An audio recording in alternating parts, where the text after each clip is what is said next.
Yo, what's good? So, today we will be reacting to who was Earendil, the one that killed Ancalagon, the Black Middle-earth Lord. First of all, I'd like to say, be sure to subscribe to this channel and definitely go and subscribe to History of the Ages. As you can see, I'm already subscribed. They put out amazing content. Shout out to them. Let's get into the video. Who was Earendil? I'm excited. Let's go. Earendil is an extremely important character. Earendil is an extremely important character within the history of Middle-earth. He was descended from all the houses of the Edain and was the first known person to reach Aman in Middle-earth. He was absolutely crucial in the War of Wrath, and was actually the patriarch of the line of the kings of Numenor through his son Elros. Yeah. So as you can see, I knew that. he is an extremely important figure, one that I have been very much looking forward to covering. So let's take a look at his life, his death, and his legend. Build me a army worthy of Mordor. Such a good being intro. the son of Tuor and Idril, daughter of King Turgon, Earendil was raised as a child in Gondolin. He was only 7 years old when Gondolin fell, and just barely escaped death during the battle. He later moved to Arvernian by the havens of Sirion, and soon became the leader of the people who lived there. He eventually married Elwing, daughter of Dior, who was the son of Beren and Luthien. They went on to have 2 sons, Elros and Elrond. As you can see, it's not just the life of Earendil himself that had a long-lasting impact on Middle-earth, but the lives and legacies of his sons, Elrond, Lord of Rivendell, and Elros, first king of Numenor. Years later, Earendil and Círdan the Shipwright built a ship which he used to sail around the seas west of Middle-earth, leaving his wife behind in Arvernian. At this time, Elwing actually had possession of the Silmaril that Beren had taken from Morgoth. Sadly, news of this came to the remaining sons of Fëanor, and they attacked the people living in Arvernian in an attempt to take back the Silmaril, and they actually ended up killing off most of the people there. But Elwing, choosing not to be captured, threw herself into the sea along with the Silmaril. However, they were not lost forever.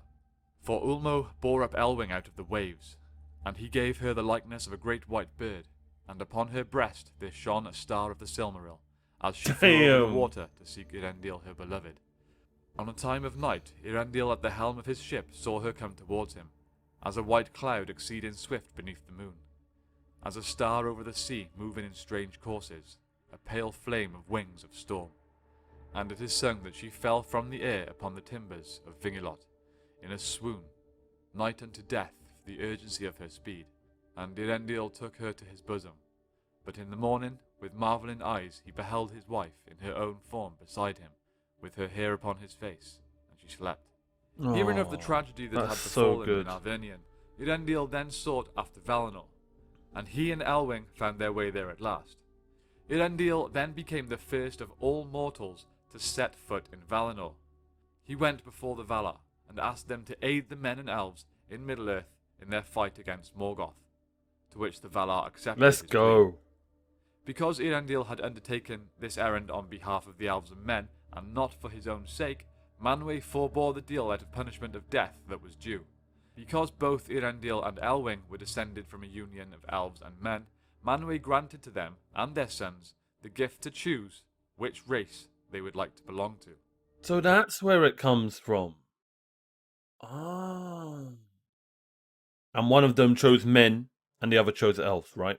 Elrond being the other. Gift that was further passed on to the children of Elrond, who became known as the Half-Elven. Elwing chose to be one of the elves. Earendil would have rather been one of the men, however, for the sake of his wife, he chose to be one of the elves as well. Of course. But when all was spoken... Chat, who would you choose? You know, I do have very pointy ears, so... Manwë gave judgment, and he said, "In this matter the power of doom is given to me. The peril that he ventured for love of the 2 kindreds shall not fall upon Earendil, nor shall it fall upon Elwing his wife, who entered into peril for love of him. But they shall not walk again ever among elves or men in the outer lands, and this is my decree concerning them. To Earendil and Elwing, and to their sons, shall be given leave each to choose freely to which kindred their fates shall be joined, and under which kindred they shall be judged." The Okay. Valar then, having listened to Earendil's Chad. plea, went with a mighty host to Middle-earth and It's like looking in overthrew the mirror. Morgoth, binding him with a chain forged by the Valar, Aule the Smith. Earendil did take part in the battle, and his ship was blessed by the Valar, filled with a shining white flame and sent into the skies. He sailed... I call it the Transformer. He invented the Transformers, right? And his ship transformed from a ship into a flying, well, ship.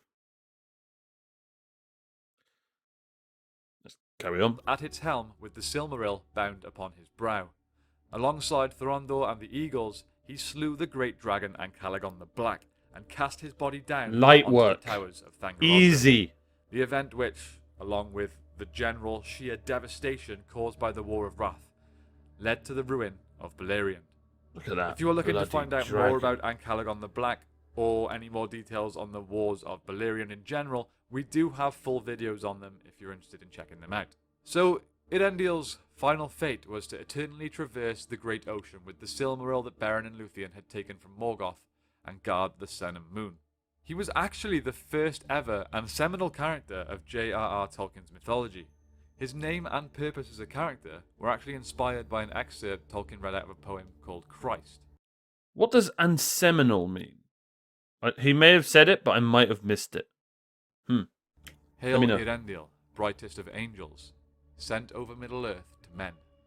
Now this can be seen as inspiration not only for the character and the name of Earendil, but possibly also for the naming of Middle-earth itself.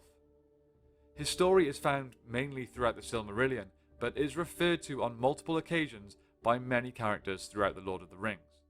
I give you the light of Earendil, Yeah. our most beloved star. For some reason, you have beautiful blue eyes. For some reason, I remembered the name Earendil even before I started looking into these videos. And if you guys can remember, when I first watched a video about him regarding the poems, I was like, the only thing I know about Earendil is the gift Galadriel gave Frodo. Just the name stuck with me. I don't know. Maybe I am an elf. You know. For example, the first line of the Christ poem is paralleled by Frodo's exclamation in Shelob's lair.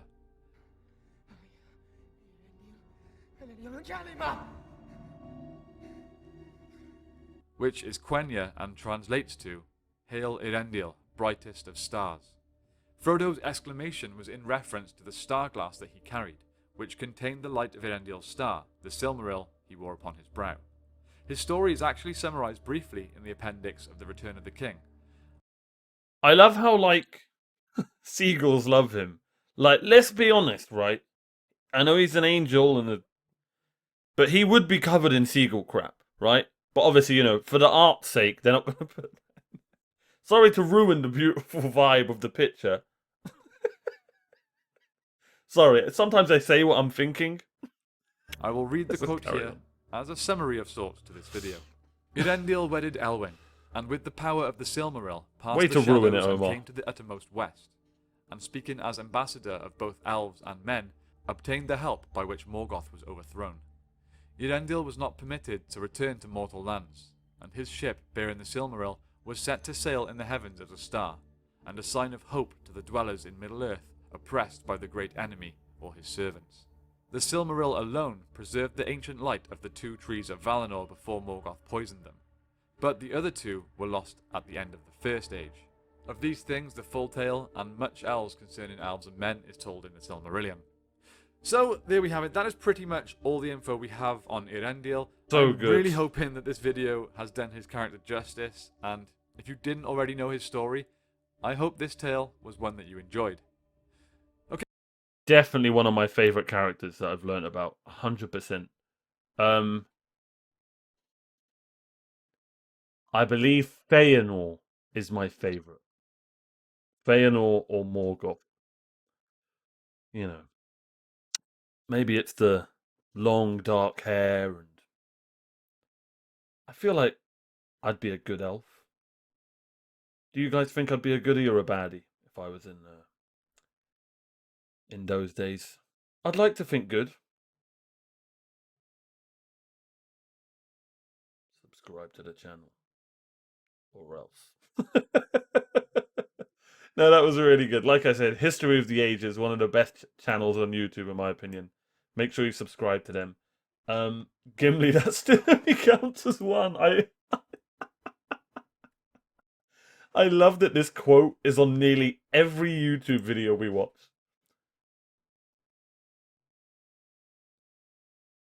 Constantly amazed at the depth of lore that sprang forth from Tolkien's mind. Also, what amazes me is he didn't just make characters.